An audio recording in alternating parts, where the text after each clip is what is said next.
Kita sama-sama eh, belajar firman Tuhan dan minggu ini kita telah sampai di Injil Lukas pasal 23. Kita akan membaca ayat 26 sampai 49. Saya yakin kita semua memahami kisah ini, yaitu kisah penyaliban Tuhan Yesus. Saya akan membaca untuk kita sekalian. Eh, Lukas pasal 23 ayat 26 sampai ayat yang ke-49. Demikian firman Tuhan. Ketika mereka membawa Yesus, mereka menahan seorang yang bernama Simon dari Kirene yang baru datang dari luar kota. Lalu diletakkan salib itu di atas bahunya supaya dipikulnya sambil mengikuti Yesus. Sejumlah besar orang mengikuti dia.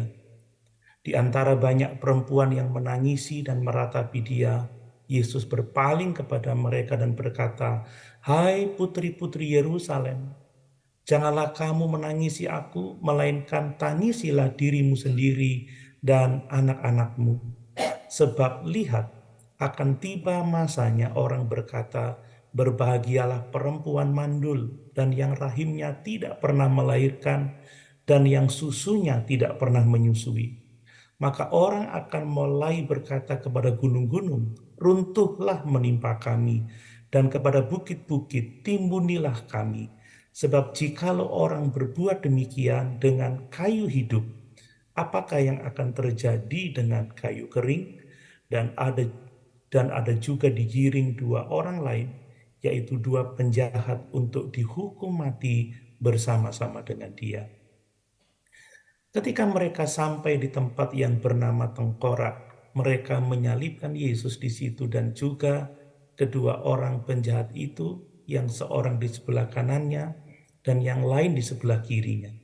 Yesus berkata, "Ya Bapa, ampunilah mereka, sebab mereka tidak tahu apa yang mereka perbuat." Dan mereka membuang undi untuk membagi pakaiannya. Orang banyak berdiri di situ dan melihat semuanya. Pemimpin-pemimpin mengejek dia, katanya. Orang lain ia selamatkan. Biarlah sekarang ia menyelamatkan dirinya sendiri. Jika ia adalah Mesias, orang yang dipilih Allah. Juga prajurit-prajurit mengolok-olokkan dia. Mereka mengunjukkan anggur asam kepadanya dan berkata, "Jika engkau adalah raja orang Yahudi, selamatkanlah dirimu." Ada juga tulisan di atas kepalanya, "Inilah Raja orang Yahudi." Seorang dari penjahat yang digantung itu menghujat dia, katanya, "Bukankah engkau adalah Kristus? Selamatkanlah dirimu dan kami." Tetapi yang seorang menegur dia, katanya, "Tidakkah engkau takut juga tidak kepada Allah, sedang engkau menerima hukuman yang sama?" Kita memang selayaknya dihukum sebab kita menerima balasan yang setimpal dengan perbuatan kita, tetapi orang ini tidak berbuat sesuatu yang salah. Lalu ia berkata, "Yesus, ingatlah akan aku apabila engkau datang sebagai raja." Kata Yesus kepadanya, "Aku berkata kepadamu, sesungguhnya hari ini juga engkau akan ada bersama-sama dengan aku di dalam Firdaus." Ketika hari sudah kira-kira jam 12, lalu kegelapan meliputi seluruh daerah itu sampai jam 3, sebab matahari tidak bersinar dan tabir bait suci terbelah dua. Lalu Yesus berseru dengan suara nyaring, "Ya Bapa, ke dalam tanganmu kuserahkan nyawaku." Dan sesudah berkata demikian, ia menyerahkan nyawanya. Ketika kepala pasukan melihat apa yang terjadi, ia memuliakan Allah, katanya, "Sungguh orang ini adalah orang benar." Dan sesudah seluruh orang banyak yang datang berkerumun di situ untuk tontonan itu, melihat apa yang terjadi itu, pulanglah mereka sambil memukul-mukul diri. Semua orang yang mengenal Yesus dari dekat, termasuk perempuan-perempuan yang mengikuti dia dari Galilea, berdiri jauh-jauh dan melihat semuanya itu. Bapak Ibu, saudara yang dikasih oleh Tuhan, saat ini saya akan menggambarkan secara umum tentang penyaliban Tuhan Yesus yang ditulis di Injil Lukas ini. Selanjutnya nanti saya akan membahas beberapa detail dari kisah penyaliban ini yang membutuhkan perenungan lebih mendalam. Hari ini saya akan memaparkan setidaknya ada 4 hal yang perlu kita pelajari dari kisah penyaliban Tuhan Yesus ini. Yang pertama, perhatikan Bapak Ibu yang dikasihi oleh Tuhan, bahwa salib atau penyaliban Tuhan Yesus itu memperlihatkan kepada kita betapa besar dan buruknya dosa manusia itu. Inilah yang ditunjukkan oleh salib bagi kita. Sepanjang sejarah, manusia telah banyak melakukan kejahatan yang sangat besar, yang sangat keji. Tetapi kejahatan yang terbesar dan yang paling keji itu adalah ketika manusia menyalibkan Yesus. Firman Allah, Yesus Sang Mesias yang tidak berdosa, yang tidak melakukan kesalahan apapun juga. Yesus yang tak bercacat, Yesus yang tidak bercela. Bahkan orang banyak mengejek dia saat dia digantungkan di kayu salib. Bapak Ibu, besar dan ngerinya kejahatan itu sebanding lurus dengan ketakbersalahan korban. Maksud saya seperti ini. Kalau ada seorang penjahat yang membunuh penjahat lain, manusia cenderung berpikir, ya itu wajar, sama-sama penjahat. Dan itu biasa terjadi. Tetapi jika ada seorang yang menyiksa atau bahkan membunuh seorang anak kecil yang tidak melakukan kesalahan apa-apa, maka itu adalah kejahatan yang sangat besar, kejahatan yang sangat ngeri. Sebab anak kecil yang tidak bersalah itu tidak pantas mendapatkan perlakuan buruk seperti itu.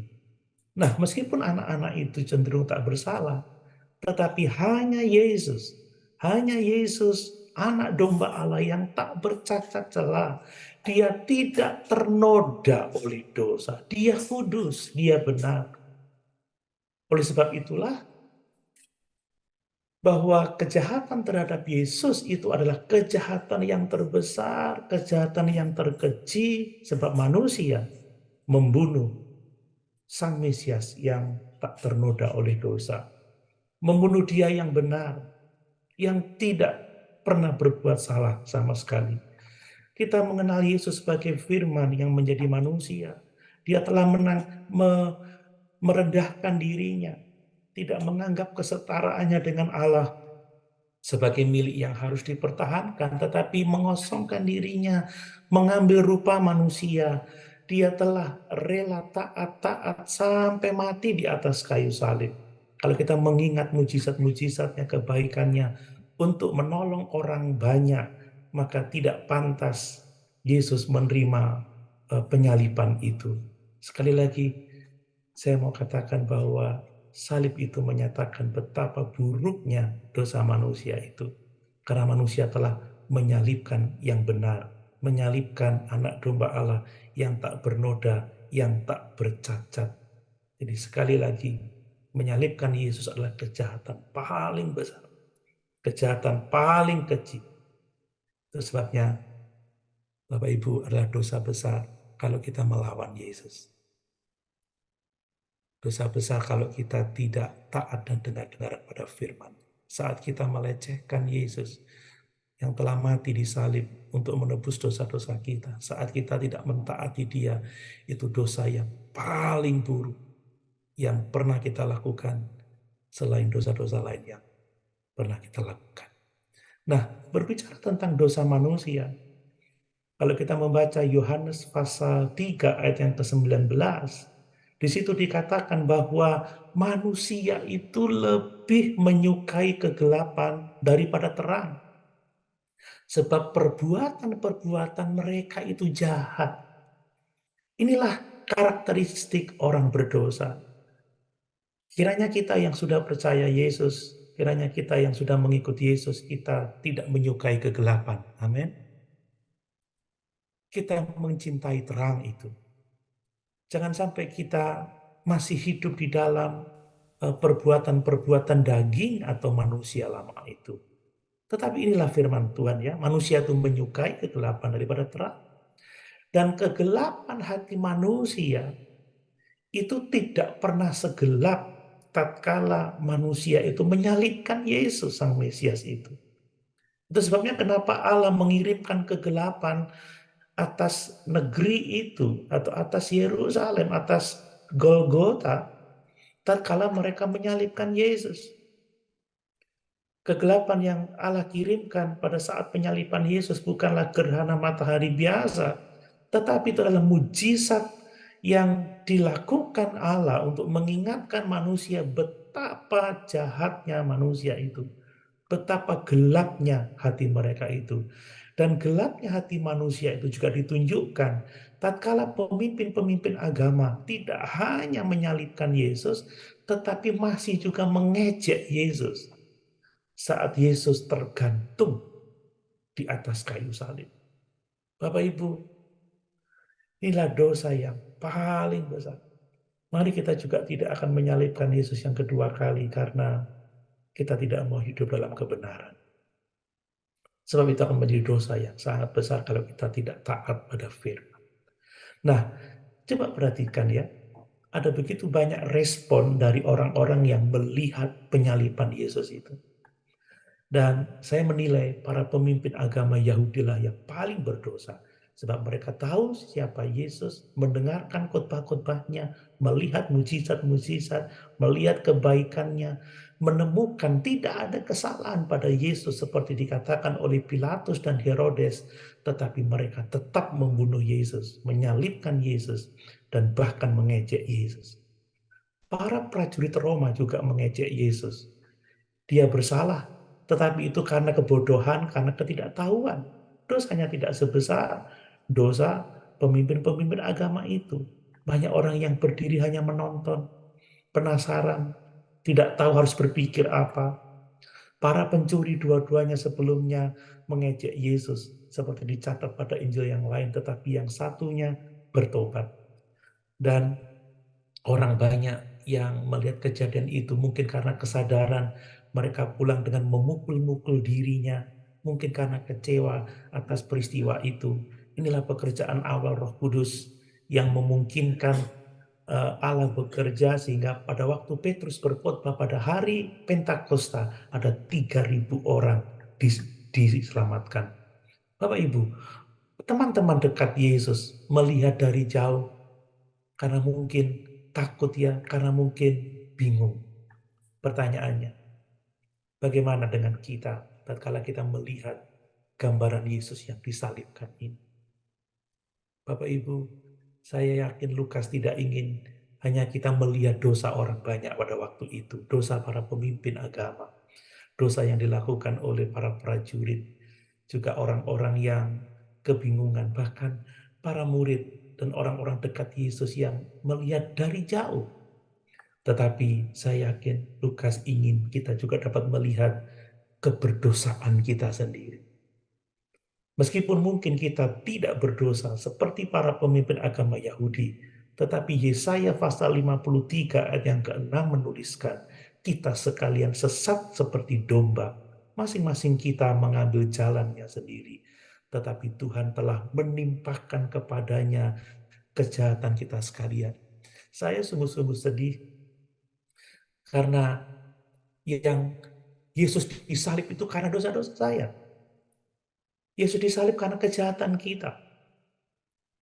Allah menimpakan kepada Yesus kejahatan kita sekalian. Seharusnya kitalah yang disalib.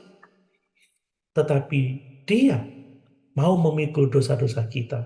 Mari izinkan kisah penyaliban Yesus yang kita lihat dari Injil Lukas ini menyadarkan kita betapa buruknya dosa manusia. Sekalipun mungkin kita tidak melakukan kejahatan yang sama seperti yang dilakukan oleh para pemimpin agama Yahudi pada waktu itu. Tetapi ingat, Alkitab mengatakan semua orang telah berdosa, semua orang telah kehilangan kemuliaan Allah. Dan piala ini mendorong kita untuk sadar akan keberdosaan kita, mendorong kita untuk sungguh-sungguh bertobat, mendorong kita untuk sungguh-sungguh berpegang kepada kasih karunia Allah. Sebab tidak ada seorang pun yang dapat selamat karena usahanya sendiri.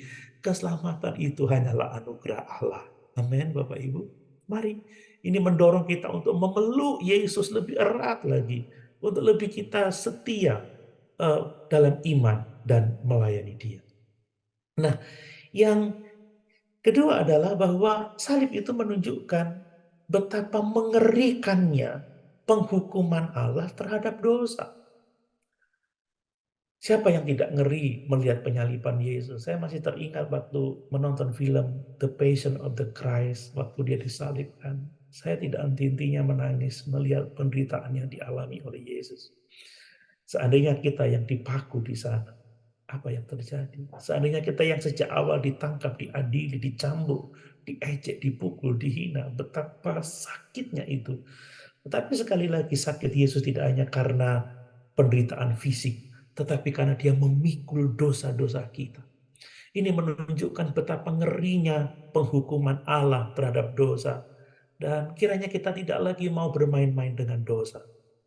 Bapak Ibu, dalam Roma pasal 6 ayat 23 dikatakan, sebab upah dosa itu adalah maut. Dan ternyata hanya kematian anak domba Allah yang tak bernoda itu yang memuaskan murka Allah yang kudus itu. Murka Allah yang pantas kita terima. Jadi kalau bukan Yesus yang memikul dosa-dosa, maka Allah tidak akan puas dan kita akan binasa untuk selama-lamanya. Akan ada penghakiman di masa yang akan datang. Penghakiman yang sangat mengerikan. Kita bisa menghindarinya hanya dengan percaya kepada Yesus, menerima Dia sebagai Tuhan dan Juru Selamat kita secara pribadi, hidup bertuhankan Yesus. Nah, dalam teks ini kita melihat datangnya penghakiman yang dinubuatkan oleh Allah. Yang pertama kegelapan, Bapak Ibu. Kegelapan itu pertanda murka Allah. Seharusnya para pemimpin agama pada waktu itu juga orang-orang Yahudi, mereka menyadari bahwa kegelapan ini tidak biasa. Ini bicara tentang murka Allah. Seharusnya ini mendorong mereka untuk berlutut dan minta belas kasihan Tuhan, berlutut untuk meminta pengampunan dari Tuhan. Mari menyadari bahwa akan ada penghakiman yang mengerikan di masa yang akan datang atas dosa. Kiranya itu menyadarkan kita untuk berlutut, bersujud, meminta belas kasihan Tuhan, pertobatan setiap hari. Sebab kita tidak akan mau ada di sana, Bapak Ibu. Itu adalah penderitaan yang sangat mengerikan. Dan penghakiman yang kita lihat dalam teks ini adalah mengenai peringatan Tuhan Yesus kepada putri-putri Yerusalem yang menangisi dia. Apa kata Yesus? Jangan menangisi aku, tangisi dirimu sendiri. Sebab mulai sekarang orang akan berkata lebih baik tidak memiliki anak, lebih baik tidak pernah menyusui anak. Kenapa? Karena akan ada aniaya yang sangat besar. Sesungguhnya bagi orang Yahudi anak itu adalah anugerah Tuhan. Bagi orang Yahudi mandul itu sebuah aib, mandul itu sebuah kutukan. Tetapi akan ada saatnya orang berkata, berbahagialah perempuan mandul dan yang rahimnya tidak pernah melahirkan dan yang susunya tidak pernah menyusui. Kenapa? Karena akan ada penderitaan yang sangat besar. Bapak Ibu, lebih baik tidak punya anak daripada kita memiliki anak tetapi melihat anak kita akan dibantai seperti itu ya. Anak-anak orang Yahudi dibantai oleh orang Roma. Ya, mereka mengalami kelaparan karena penindasan. Itu sebabnya dikatakan orang akan berkata, "Hai gunung-gunung, timpalah aku." Karena itu adalah bentuk kematian yang jauh lebih baik daripada kelaparan dan binasa oleh pedang orang-orang Roma pada waktu itu. Dan yang berikutnya tentang kayu hidup. Yesus adalah kayu hidup. Kalau kayu hidup diperlakukan seperti itu di kayu salib, apalagi kayu kering. Orang-orang Yahudi yang berdosa, yang melawan Yesus, kayu yang siap dibakar, akan ada penghakiman yang sangat-sangat mengerikan. Mari ini menyadarkan kita, supaya kita berjaga-jaga senantiasa. Mari kita hidup dalam kebenaran. Seperti Rasul Yohanes katakan, "Hei anak-anakku, tidak ada yang lebih menggembirakan aku, selain aku mendengar bahwa anak-anakku hidup dalam kebenaran. Ingat, upah dosa itu maut. Sekali lagi, kita bersyukur Yesus telah memikul dosa-dosa kita di dalam tubuhnya. Dia tidak hanya mengalami penderitaan fisik, tetapi lebih dari itu, dia memikul dosa-dosa kita, supaya kita yang percaya dibebaskan dari kutuk hukum dosa, dan mari kita yang sadar akan adanya penghakiman yang besar. Mari kita setia hidup dalam kebenaran itu. Yang ketiga, Bapak Ibu, salib itu menunjukkan kasih Allah yang besar kepada kita. Kasih Allah yang besar kepada orang-orang berdosa. Ya, kita selalu ingat Yohanes 3 ayat yang ke-16, karena begitu besar kasih Allah akan dunia ini, sehingga ia mengaruniakan anaknya yang tunggal, supaya barang siapa yang percaya kepadanya tidak binasa, melainkan beroleh hidup yang kekal. Salib menunjukkan kasih Allah yang besar bagi orang-orang berdosa. Yesus telah merelakan dirinya mati, memberikan nyawanya, itu bukti bentuk kasih yang terbesar. Tetapi dalam peristiwa ini Bapak Ibu, perhatikan bahwa kasih Allah yang besar itu ditunjukkan dalam perkataan pertama Yesus di kayu salib. Ketika dia berdoa untuk orang-orang yang menyalibkan dia. Ya Bapa, ampunilah mereka, sebab mereka tidak tahu apa yang mereka berbuat. Apakah kita bisa melakukan ini kepada orang-orang yang menganiaya kita? Saya tidak yakin dengan diri saya sendiri. Bagaimana dengan Bapak Ibu Saudara sekalian? Tetapi Yesus, lihat, untuk orang-orang yang menganiayanya, untuk orang-orang yang menyalibkannya, ampunilah mereka sebab mereka tidak tahu apa yang mereka berbuat. Dan ini selaras dengan apa yang diajarkannya. Yesus mengajarkan, kita bisa membaca di Lukas pasal 6 ayat 27 sampai 28. Kasihilah musuhmu, berbuatlah baik kepada orang yang membenci kamu, mintalah berkat bagi orang yang mengutuk kamu, berdoalah bagi orang yang mencaci kamu. Dialah teladan terbesar bagi kita. Dan dari kebaikan, dari kasih ini sebenarnya Yesus memberi kesempatan kepada bangsa Yahudi yang berdosa ini untuk bertobat sebenarnya. Itu sebabnya Bapak Ibu, kalau sekarang ini kita menikmati hari-hari baik, mari terima itu sebagai kesempatan dari Tuhan untuk kita bertobat. Kesempatan bagi kita untuk benar-benar mengiring Tuhan. Hidup ini adalah kesempatan. Sebab ketika kita sudah meninggalkan dunia ini, tidak ada lagi kesempatan kedua untuk kita bisa membangun hubungan yang benar dengan Tuhan. Dan saya bersyukur ya, dalam hari Pentakosta, bagaimana Yesus mengutus Petrus untuk berkhotbah, itu juga bukti kesempatan. Sehingga 3.000 orang diselamatkan. Yesus mengutus para rasul sehingga banyak orang percaya dan bertobat. Dan pagi ini, kalau firman Allah yang benar, kalau firman Allah yang hidup masih diberitakan kepada kita, itu bukti kasih Allah kepada kita yang besar. Amin, Bapak Ibu. Supaya kita mengenal kebenaran dan hidup dalam kebenaran. Ini kesempatan. Sebab murka Allah sangat mengerikan bagi dosa. Tetapi kasih Allah dinyatakan melalui kesempatan yang diberikan bagi setiap orang untuk percaya dan dengan sungguh-sungguh menerima Yesus sebagai Tuhan dan Juru Selamat yang secara pribadi. Bapak Ibu, kita tahu kan makanan yang tidak sehat itu bisa merusak kesehatan kita. Demikian juga kalau ajaran-ajaran yang tidak sehat itu bisa merusak kehidupan rohani kita. Makanya kalau firman yang benar masih diberitakan, itu bukti kasih Allah yang besar kepada kita. Itu sebabnya mari kita dapat mengenal kasih Allah yang besar, yang tak ternilai harganya bagi kita.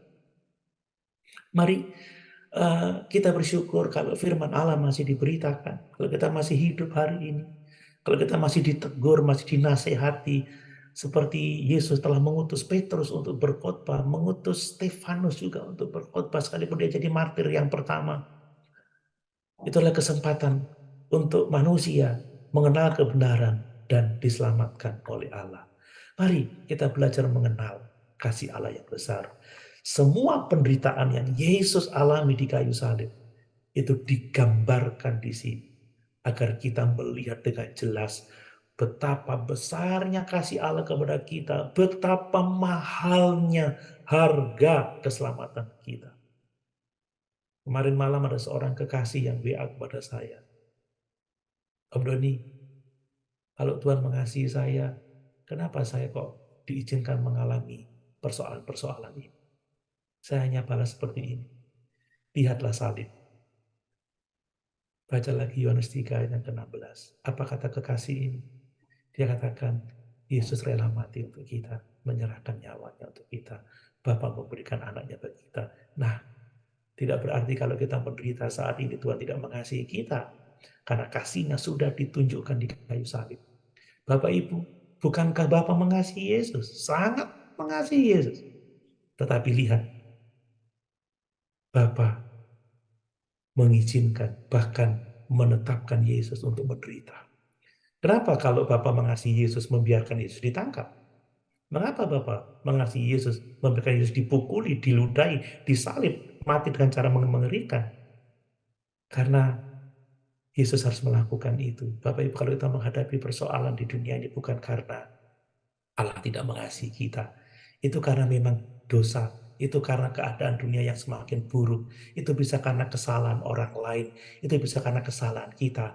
Tetapi Allah yang mengasihi kita, yang telah mati di kayu salib untuk kita, dia berkata, aku turut bekerja di dalam segala perkara untuk mendatangkan kebaikan bagi setiap orang yang mengasihi dia dan yang terpanggil sesuai dengan rencananya. Amin. Apapun yang Bapak alami, Bapak Ibu alami saat ini, Tuhan turut bekerja di dalam segala sesuatu untuk kebaikan kita. Inilah yang harus kita imani juga untuk Ibu Gembala kita. Apakah Allah tidak mengasihi Ibu Gembala karena dia terserang stroke? Tidak. Allah sudah mati di kayu salib untuk dia. Yesus sudah menebus dosa-dosanya. Kita akan melihat apa yang Tuhan ingin kerjakan dari hal itu. Kemudian tadi malam Pak Seno setelah kami memastikan supaya online ini bisa jalan dengan lancar, pulang demam tinggi, sekarang dirawat di Jember Klinik. Apakah Pak Seno tidak? Apakah Anda tidak mengasihi Bapak Seno? Tidak. Pak Yanto juga tadi saya telepon, Pak Yanto bisa hadir ya? Waduh, saya flu berat ini Om. Apakah Tuhan tidak mengasihi kalau Pak Yanto flu berat? Yesus sudah mengasihi kita tatkala dia tergantung di atas kayu salib. Bahkan tatkala kita masih memberontak, masih berdosa. Dan sekarang dia memastikan mengasihi kita dan menyertai kita. Dan dia turut bekerja di dalam segala perkara untuk mendatangkan kebaikan bagi kita. Doa Yesus untuk orang-orang yang menyalibkan dia seharusnya memberi harapan kepada kita, memberi harapan pada semua orang dengan dosa yang paling kecil sekalipun untuk mengalami keselamatan, untuk mengalami kehidupan yang kekal. Bapak Ibu, kita semua telah menganiaya Yesus karena dosa-dosa kita. Kita butuh pengampunan. Tetapi pengampunan tidak diberi karena kita layak menerima pengampunan. Pengampunan diberi karena dia mengasihi kita. Ingat, penyaliban itu sangat merugikan Yesus. Dia menderita. Tetapi dia melakukan itu supaya keselamatan itu free, gratis untuk kita. Mari kita belajar menghargai ini. Dan mari kita memberitakan ini kepada orang-orang yang kita jumpai. Sebab di luar Yesus tidak ada keselamatan. Gereja sekarang terlalu fokus dengan kemakmuran. Terlalu fokus dengan kesenangan di dunia. Mereka tidak hidup bertuhankan Yesus, tetapi menjadi Tuhan atas Yesus. Supaya Yesus memenuhi kebutuhan. Intinya, Yesus tidak memberkati kalau kita sakit, kalau kita menderita, kalau kita miskin, kalau kita dalam pergumulan. Kita harus kembali kepada ajaran yang benar. Dia tidak menyelamatkan supaya kita bersenang-senang di dunia ini. Tetapi supaya kita senang karena kita memiliki hubungan yang benar dengan Tuhan. Supaya kita bahagia karena kita memiliki pengharapan akan hidup yang kekal. Namun demikian juga dia berkata, aku sekali-kali tidak meninggalkan engkau. Aku sekali-kali tidak membiarkan engkau. Akulah gembala yang baik. Aku akan memeliharamu, aku akan menjagamu. Dan itu menjadi cukup untuk kita. Karena kita tahu kita dikasihi oleh Tuhan. Yang terakhir Bapak Ibu, bahwa salib atau penyaliban Yesus di atas kayu salib itu menunjukkan kepada kita juru selamat kita yang sangat mulia. Kemuliaan Yesus, keagungan Yesus bagi orang-orang yang berdosa. Saya membaca, saya melihat bahwa Lukas ingin setiap mata tertuju kepada Yesus yang disalibkan itu. Dan dapat mengatakan luar biasa, mulia dia, agung dia, dahsyat dia. Dia yang tersalib itu adalah Allah yang maha mulia. Ada begitu banyak sebutan-sebutan atau gelar-gelar yang diteriakkan kepada Yesus oleh para musuh-musuhnya. Itu benar. Semua gelarnya itu benar sekalipun mereka tidak percaya. Dialah Mesias. Dialah orang yang dipilih oleh Allah. Sekalipun itu diucapkan dalam bentuk ejekan, tapi itu benar. Yesus Mesias. Dia yang dipilih oleh Allah. Di situ ditulis dia raja orang Yahudi. Dia tidak hanya raja orang Yahudi, tetapi dia raja atas segala bangsa. Di situ dikatakan dia orang benar. Dia tidak berbuat sesuatu yang salah. Sebagaimana dikatakan oleh seorang penyamun itu. Ya, dia orang benar. Tidak ada kesalahan yang ada padanya. Betapa mulianya sang juru selamat itu. Betapa agungnya dia yang disalibkan itu. Sungguh dia adalah tak bercacat, tak bercela. Bapak Ibu, ketika kita melihat gambaran tentang salib itu, mari kita dapat memahami betapa mulianya, betapa agungnya Yesus itu. Dia Mesias.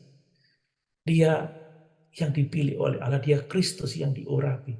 Dia raja di atas segala raja. Dia orang benar.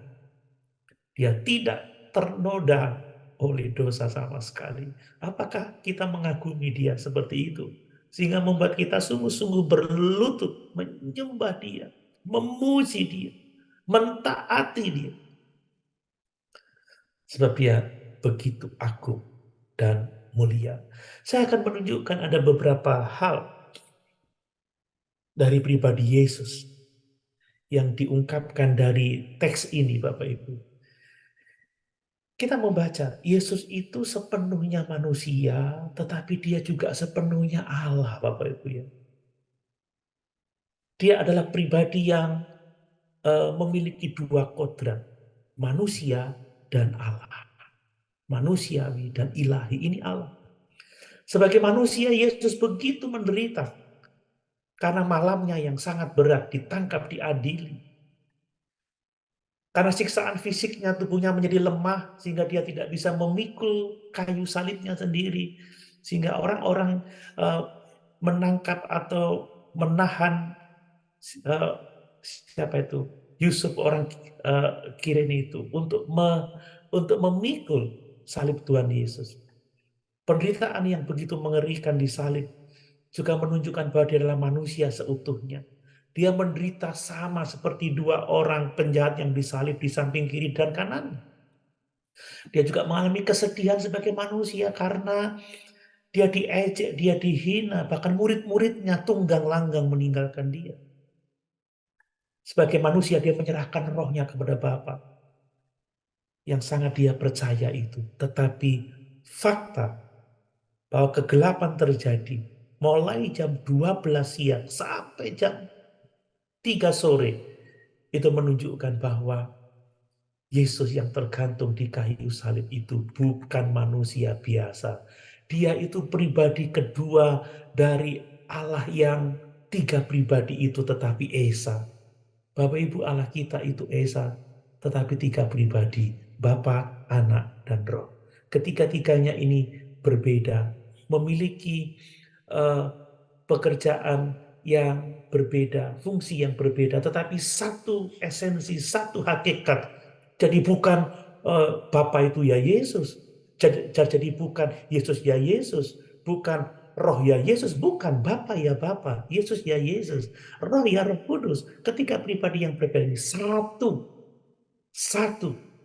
Inilah misteri kealahan yang harus kita terima dengan hormat, dengan iman, dengan syukur, bukan dengan merasionalkan. Kalau kita mau merasionalkan Allah, berarti Allah kita itu bukan Allah. Allah Maha Besar. Harus diterima dengan iman sebagaimana pernyataan firman Tuhan. Yesus adalah sepenuhnya manusia, sepenuhnya Allah, firman yang menjadi manusia, pribadi kedua dari kealahan yang Tritunggal itu. Dia berbeda dari Bapa, dia bukan Bapa, tetapi dia Allah. Dia bukan Roh Kudus, tetapi dia Allah. Dan tiga pribadi, Bapa, Anak, dan Roh adalah Allah yang Esa. Dan Yesus adalah Allah. Dia manusia, tetapi juga Allah. Dia bisa menubuatkan tentang penangkapannya, tentang penganiayaannya, tentang penyalipannya. Karena dia Allah, dia bisa menubuatkan tentang penghukuman atas Yerusalem yang akhirnya digenapi pada tahun 70 Masehi, tatkala Jenderal Titus menghancurkan Yerusalem. Kemudian kematiannya juga menggenapi nubuatan-nubuatan perjanjian lama. Bagaimana pakaiannya, jubahnya diundi oleh para prajurit itu. Dia adalah Kristus. Dia adalah Mesias yang dipilih oleh Allah. Dan karena dia adalah Allah, dia bisa menjanjikan keselamatan kepada seorang penyamun yang disalib bersama-sama dengan dia yang bertobat itu. Karena dia Allah, dia bisa mengatakan, hari ini engkau bersama-sama dengan aku di dalam firdaus Allah. Dia adalah Allah, dia juga manusia. Kita harus menerima jati diri Yesus. Dia sepenuhnya manusia, dia sepenuhnya Allah. Dia pribadi yang sangat mulia, yang harus kita puja, kita sembah untuk selama-lamanya. Yang berikutnya, Yesus itu tidak bersalah, Yesus itu benar, tetapi dia rela menanggung dosa-dosa kita. Betapa besarnya kasih dia kepada kita. Sepanjang pengadilannya, Pilatus tidak menemukan kesalahan Yesus. Herodes tidak menemukan kesalahan Yesus. Guru-guru agama, ahli-ahli agama memberikan saksi-saksi palsu. Bahkan 3 kali Pilatus mengatakan, tidak kutemukan kesalahan pada diri orang ini. Tidak ada kesalahan yang setimpal dengan hukuman mati. Pencuri yang disalib juga mengatakan orang ini tidak bersalah, orang ini benar. Prajurit Roma yang melihat kematian Yesus, dia mengatakan, sungguh orang ini orang benar. Dia adalah Allah yang benar. Dia adalah pribadi yang benar, tetapi dia rela memikul dosa-dosa kita. Betapa besar kasihnya kepada kita. Bagaimana kita bisa menghargai Yesus yang benar yang mau memikul dosa-dosa kita. Bapak Ibu, kita tidak mungkin dapat menerima keselamatan kalau Yesus bukan orang benar. Sebab kalau dia bercacat, dia tidak bisa menjadi korban yang sempurna untuk keselamatan jiwa kita. Dia adalah benar dan dia menjadi pengantara kita kepada Bapa. Mari kita mengasihi dia dengan sungguh-sungguh. Kemudian Yesus itu kaya, namun dia menjadi miskin untuk apa? Supaya kita bisa jadi kaya. Saya tidak bicara tentang kekayaan duniawi, tetapi kehormatan, kemuliaan di hadapan Allah.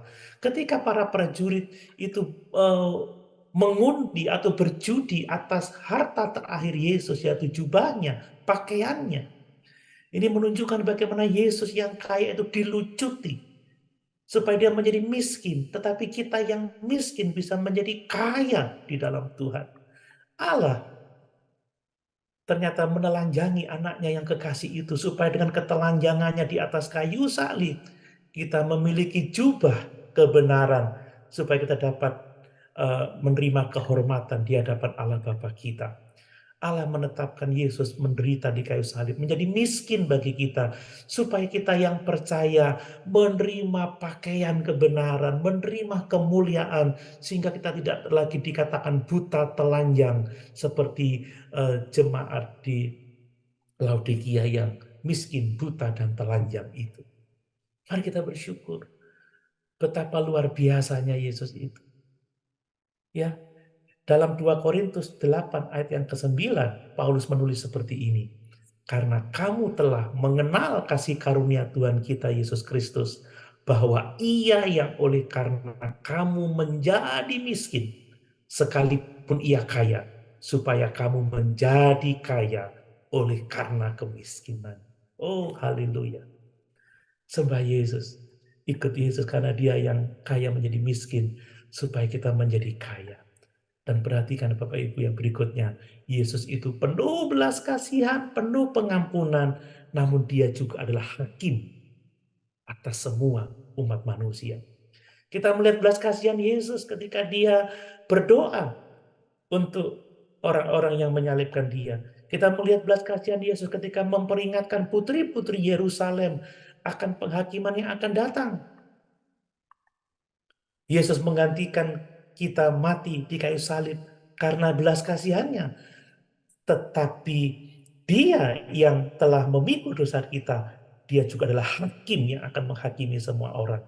Entahkah saat ini kita percaya Yesus atau tidak percaya Yesus, satu waktu kita akan berhadapan dengan dia sebagai hakim. Itu sebabnya saudara, alangkah celakanya kita kalau kita tidak memiliki Yesus sebagai penebus kita. Alangkah celakanya kita kalau kita tidak sungguh-sungguh memiliki hubungan yang benar dengan Tuhan. Sebab dia yang telah memikul dosa dunia, dia juga adalah hakim bagi semua orang. Dan yang terakhir Bapak Ibu, Yesus itu disalib sendiri tanpa pengikut-pengikutnya menyertai dia. Tetapi dia adalah Raja segala bangsa. Ya, pada dasarnya Yesus sendiri loh di kayu salib itu. Karena apa? Murid-muridnya meninggalkan dia. Petrus tunggang langgang, Yohanes, Maria, ibu Yesus. Memang ada dekat salib tetapi tidak dekat-dekat amat ya. Tapi mereka melihat dari jauh saja. Ya, ada tanda di salib, inilah raja orang Yahudi. Tetapi dia adalah raja di atas segala bangsa. Dia disalib sendiri, tetapi sesungguhnya dia adalah raja atas segala bangsa. Meskipun dia disalib dengan rasa malu, ditinggalkan oleh pengikutnya, tapi dia telah bangkit. Dia akan datang kembali sebagai raja di atas segala raja. Dia akan menghakimi semua orang berdosa. Alangkah baiknya kalau saat dia datang, kita adalah miliknya. Pagi ini, apakah Bapak Ibu bisa berkata, Yesus adalah Rajaku. Yesus adalah Juru Selamatku. Dia juga adalah Rajaku. Supaya tatkala dia datang, kita tidak dihukum, tetapi kita menerima kemuliaan Raja kekal untuk selama-lamanya. Pagi ini, jangan ada yang meragukan kasih Tuhan, apapun yang kita alami. Saya tidak ragu kasih Tuhan kepada Ibu Gembala. Saya tahu, saya semalam nangis ya. Saya foto Ibu Gembala dari jauh saja. Saya kirim ke grup keluarga kami, keluarga kecil kami. Saya bilang, ayo semua doa sungguh-sungguh untuk Oma. Minta belas kasihan Tuhan supaya Oma dipulihkan. Lalu anak saya, salah seorang anak saya bilang seperti ini, gak apa-apa kok, Tuhan Yesus menyertai Oma. Saya melihat iman anak saya tumbuh. Apakah saat kita menderita, kita bisa berkata, enggak apa-apa, Tuhan menyertai aku. Saat kita dalam kesedihan, dalam pergumulan, bisakah kita berkata, enggak apa-apa, ada Yesus bersama dengan aku. Yesus yang mengasihi aku. Yesus yang disalib. Yesus yang mati. Yang akan membawa aku dalam kemuliaan kekal untuk selama-lamanya. Kalau Bapak Ibu mulai meragukan kasih Tuhan, pandang salib itu, lihat muka lukanya, lihat penderitaannya. Lihat dia telah menanggung murka Allah yang mengerikan di dalam tubuhnya di kayu salib. Supaya hanya oleh anugerah dan iman saja kita diselamatkan. Mungkin kita menderita pagi ini, katakan, enggak apa-apa. Tuhan bersama-sama dengan kita, enggak apa-apa. Dia gembala yang baik, takkan kekurangan kita. Kiranya Tuhan memberkati.